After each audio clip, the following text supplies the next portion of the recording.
For this presentation, we are going to discuss the CogAT and ITBS assessments. And with this, we're going to talk about what the assessments look at, how the students are assessed on each test, and how the district uses that data. First, let's talk about the CogAT, or Cognitive Abilities Test. The CogAT is designed to assess verbal, quantitative, and nonverbal reasoning skills of the student. The test is nationally normed and provides a national percentile rank based on the student's age as well as their grade that they are currently in.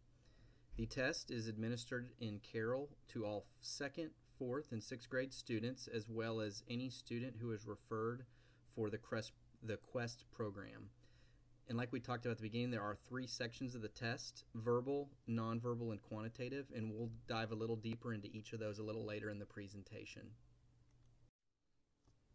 The CogAT also, when looking at it, it is an ability assessment, and it does not measure such factors as effort, attention, motivation, and work habits, which can contribute to achievement. And the reasoning abilities of most children vary, and that's quite normal, so the tests from one test to the other might vary. Some kids look the same throughout all 3 tests, whereas others might score very high in one area, right in the middle in another, and low on the 3rd test. Now let's talk about one of the tests, the verbal battery of CogAT. This test measures flexibility, fluency, and adaptability in reasoning with verbal materials in solving verbal problems. The reasoning abilities play an important role in reading comprehension, critical thinking, writing, and virtually all verbal learning tasks. That's the verbal battery. Next, let's look at the quantitative battery. This test measures quantitative reasoning skills, flexibility and fluency in working with quantitative symbols and concepts, and the ability to organize, structure, and give meaning to an unordered set of numerals and mathematical symbols. These reasoning skills are significantly related to the problem solving in mathematics and other disciplines. The third and final test that is given under CogAT is the nonverbal battery. This test measures reasoning using geometric shapes and figures. To perform successfully on this test, students must invent strategies for solving novel problems. They also must be flexible in using these strategies and accurate in implementing them. Now let's talk about how to interpret the scores. The CogAT breaks down the tests. It gives a national percentile rank based on the student's age, as well as a national percentile rank based on the student's grade level. And then at the end, you'll see on the subtest there's an ability profile and age percentile. When looking at these scores, when we look at Quest placement, the Quest program takes into account the national percentile by age, whereas our math placements starting in 5th grade look at the national percentile based on grade. And then when the scores are reported, when you see percentiles, it's a little different from what we're used to, just seeing a percent. So here are some examples. A score in the 40s or a 40th percentile means that the child's score is higher than 40% of the students, their age, or their grade nationally. Whereas if you see a 95, that means that student, compared to peers, their age or their grade, they would outperform 95% of the students. So when you think about right in the average, a 50th percentile is right smack in the middle, average score percentile when it comes to this test.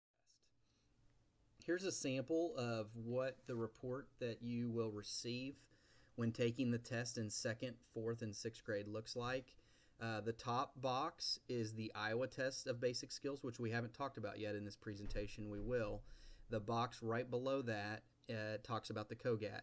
And as you can see, you'll see the subtest, the verbal, quantitative, nonverbal, and a composite score. The composite takes a combination of all 3 tests and gives an overall score.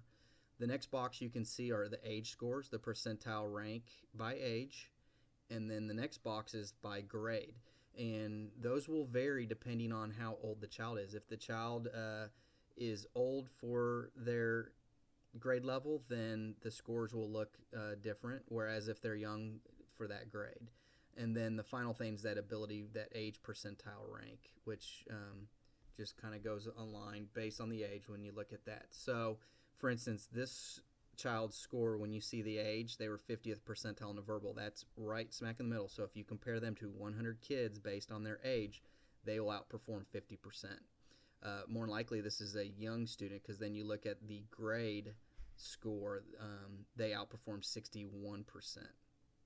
So you can see the difference there. And then on the far right, there's a summary that gives a detailed description of how the child did.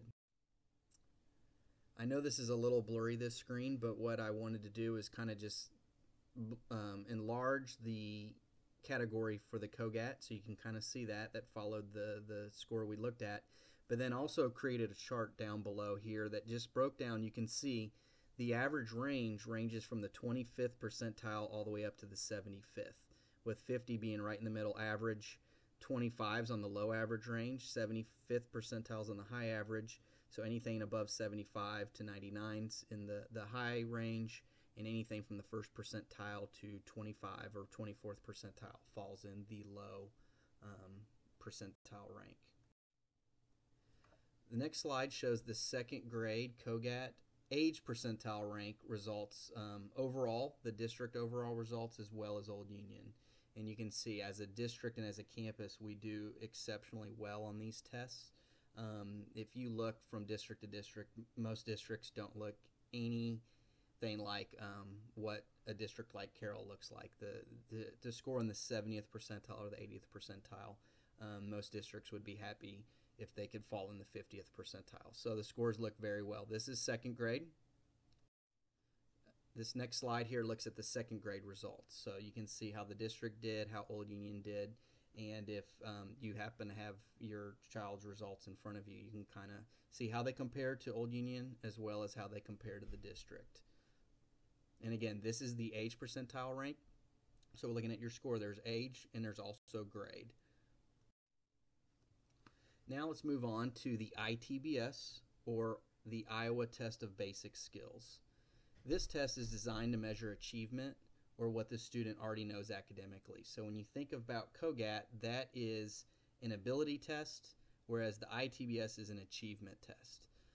Similar to CogAT, this is a nationally normed assessment that provides a national percentile rank score by grade. So where CogAT broke it down, you could look by age or grade. The ITBS compares students to other students based on grade. They do not have the age percentile rank when we look here. The sections assessed include vocabulary, word analysis, reading comprehension, listening, language, and mathematics. There are 3 subtests. There's a reading subtest, there's a language subtest, and a math. These tests, just like CogAT, are administered to all 2nd, 4th, and 6th grade students in the district, as well as students that are referred for Quest screening. When looking at the Iowa Test of Basic Skills, this test measures the skills and achievement of the students from kindergarten through 8th grade. It also provides an in-depth measure of important educational objectives. It also yields reliable and comprehensive information both about the development of the student's skills and about their ability to think critically. And similar to CogAT, it measures the students against their peers. This test gives a good summary to our campus, to our teachers in the district when it comes to our curriculum, and when selecting materials to teach, we're able to look and see where we might have gaps in the learning. Since this is an achievement test versus an ability test, this shows what our students are able to achieve academically, where we need to focus some of our reteaching and curriculum writing and assessment on. When interpreting scores here, you will see the different subtests as well as the totals. And like we talked about, there are 3 tests, or 3 core totals. There's the reading subtests, and then you'll see a reading total score. There's the language subtests with a language total score. Math has their subtests, and it varies from grade to grade. 2nd grade looks a little different from 4th and looks different from 6th, or even the grades in between. Each of them have their total score, and then there's a core total score which takes into account the reading total, the language total, and the math. I see I have a typo here on this test. The math subtest and math total score. Sorry about that. Again, a blurry screenshot here, but this is, when you think back to that one report we talked about here, it is blown up, and you can see the national percentile rank for each subtest, and you can see the reading total, the language, you can see the 3 subtests with the language total. Math has 3 subtests with the math total, and then there's a core total. This report, this was the test taken a few years ago. We have included in the past sometimes the social studies subtest and the science subtest, and then there's a composite score which takes into account the 3 totals we talked about before, as well as social studies and science. This year, as a district, we did not give those tests. Some might say due to funding, some might say due to the reports as shown. Our kids score well on those subtests as well, and we have other assessments in place. So from year to year, that might vary. And again, I put the percentile rank chart down there for you to see again. Again, it's just wrapping your mind around the percentile rank and how that looks different from what we know as percent. So 50th percentile falls right smack in the middle. Anything above that moves up. You can see the high average ends up at 75. 99th is as high as it goes, and all the way down to the first percentile. Here are the second grade ITBS results this year. And again, this is the national percentile rank since they don't have age. This is by grade. Here are the reading, language, math, and the core totals for second grade, the district versus our campus. And again, if you have your child's score, it's a good way to kind of compare and see how they fall compared to district and campus. Here are the fourth grade results, which again, scores are phenomenal. The kids do very well in this test, and you can see how your child compares based on school and district.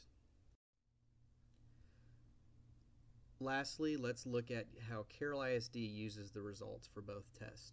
The CogAT and ITBS tests are used to provide an indication as to whether or not the children are working up to their ability level, as well as assisting teachers in tailoring their instruction to benefit all students.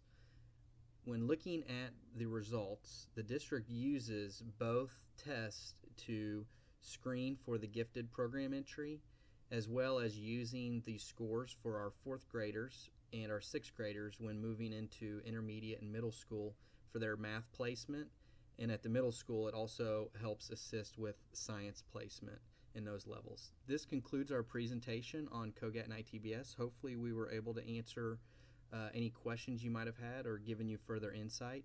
If you have any further questions on your child's test or just the tests as a whole, feel free to reach out to the office administrative team as well as your teacher or the Quest teacher. We're more than happy to help you. Thank you.